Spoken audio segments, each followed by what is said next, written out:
All right. I still haven't had my waffle, so let's make this quick. This is True Really News needs you to like, subscribe, and follow us. Absolutely. Now. We're trying to grow the audience. You do that now while I explain to you that if you have a story, a comment, a snark, or some sort of wayward opinion on something or other, you can email that to us at TITR@netradio.network, and any, ordinary run-of-the-mill. Are they run-of-the-mill? Listen, if you have a comment that you'd like to share, be it pro or con. Or amateur. Or pro, con, amateur. Pro, con, amateur. We need something else for con. Oh, what's the opposite? Free. There we are. Pro or con, amateur or free. Just lob that right wherever you found us. And this is one of those things which your mother said, just leave it there. That's what you should have done, but you didn't, so do it. What? Wait. This is True, Really News with Scott Combs and Tony Vercanis. All the news you're about to hear is true. Really? As far as you know. From interestingfacts.com. Chicago, the Windy City. Would you be surprised to know that although situated on Lake Michigan, Chicago isn't even especially windy when compared to other major cities? Yes, it is. At least not in the literal sense. No, it's windy because of City Hall. Let's not get too far ahead here. Okay, sorry. Rather, the moniker likely comes from the once common perception that residents of Chicago in general, and its politicians in particular, were windbags who were full of hot air. Which is to say... And I only showed up when Richard Daley was still around. Given to making grandiose claims that weren't altogether truthful. Try that again. Given to making grandiose claims that I was okay with that. Altogether that weren't altogether truthful. Yes. Wouldn't flat out lie? Does flat out lies mean not altogether? I think they're trying not to get sued. Oh, the most common origin story. We get sued, you're paying. Okay.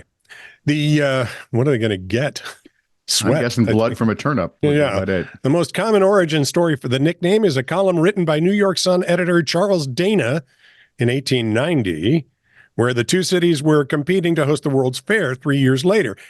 In it, he advised anyone reading to pay little mind to the nonsensical claims of that windy city.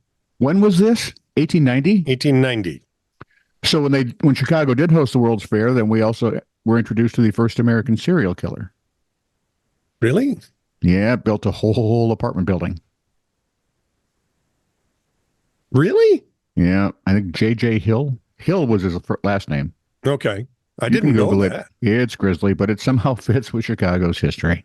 There's only one problem. Basically, it should be the blowhard city, then, is what you're saying. Well, yeah, but there's just one problem with this particular theory. That would be?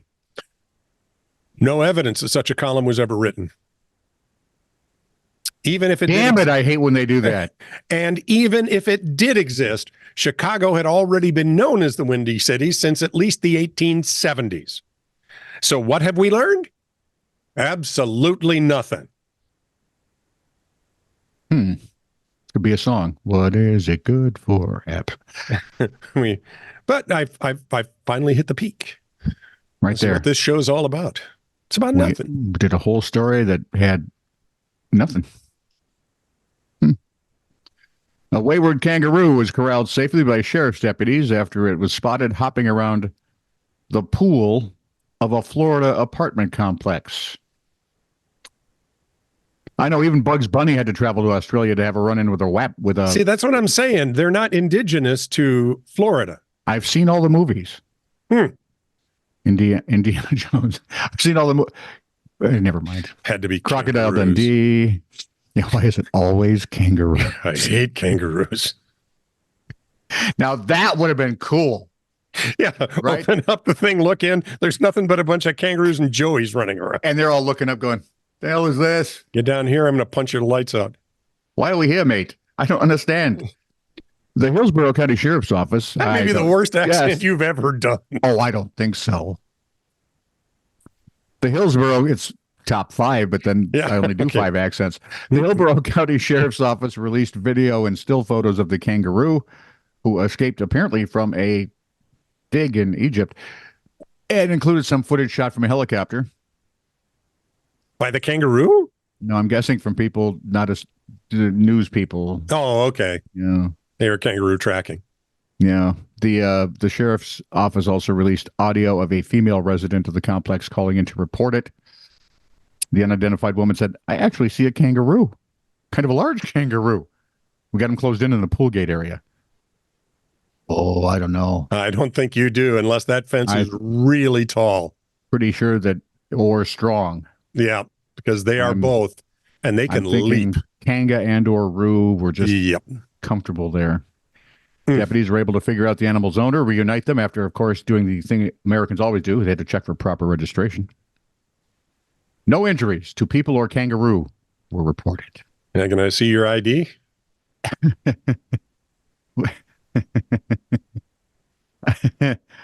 You suppose they were playing like Van Halen or something that attracted him? I guess that might do it. You hear jump, a kangaroo would be there. From the Mirror via Patrick Reed, there was drama at the Modus Super Series darts tournament with the Met. Huh? I got it. I was doing that comedic thing where I moved on quickly. That's a comedic thing? Supposed to be. Okay.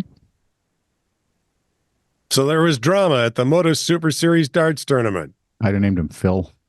With the match between Darren Webster and Ron Muhlenkamp hitting headlines for reasons which few will have predicted. Darren Webster had an up-and-down day at the Modus Super Series, but ended the night by hitting out with allegations about opponent Ron Muhlenkamp's hygiene. The veteran won his first game of the evening against Andy Bolton before losing to Reese Colley, but then opened up a 3-0 lead against Muhlenkamp. The Dutch pro rallied, eventually claiming a narrow win. Webster clearly wasn't a happy man after the 4-3 defeat. It wasn't just the scoreline that left him frustrated, though, as he would explain on Facebook, when you play a guy who farts and stinks the stage out and denies it, then kicks you when you're playing the stall, every throw because they are expletive. Good luck for the future, but I'm not interested. Rant over.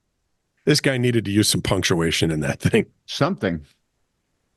So apparently, maybe words we'd understand would be good. Maybe Muhlenkamp thought they were playing farts. Maybe he should go back to his job of singing songs. Oh, that's right. John Cougar Muhlenkamp. Police in England. I'm doing that comedic thing. Police in England say a drunk driver did the right thing after doing the wrong thing. We are a weird species. An emergency dispatcher received an unusual call just before noon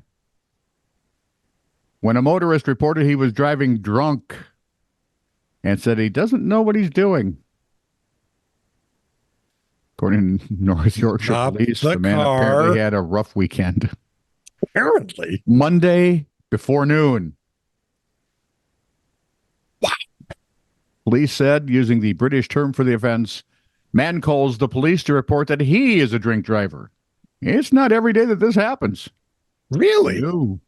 Well, because in the United States, most of our drunk drivers are too drunk to actually use their phone. When officers arrived, the 52-year-old man was in a van on the side of the road. A breath test revealed that he was, in fact, 3 times over the legal limit. Boy, he did have a rough weekend. So he pretty much got the drunk part right. Yeah. He was arrested and held in custody and released after being charged the next day. Because he was still drunk then. I'm guessing. He was released the next day with a drunk driving charge in Harrogate Magistrates Court, because I'm pretty sure... Ooh, he was very quiet in that courtroom. I'm thinking The Hangover. Must have been delicious. Drunk before noon on a Monday. Well, he was probably drunk before noon on the Friday before. Yeah, probably. Or right after. Hang on, it's got to be 5 o'clock somewhere. Where's Alan Jackson? No need. This is true, really news.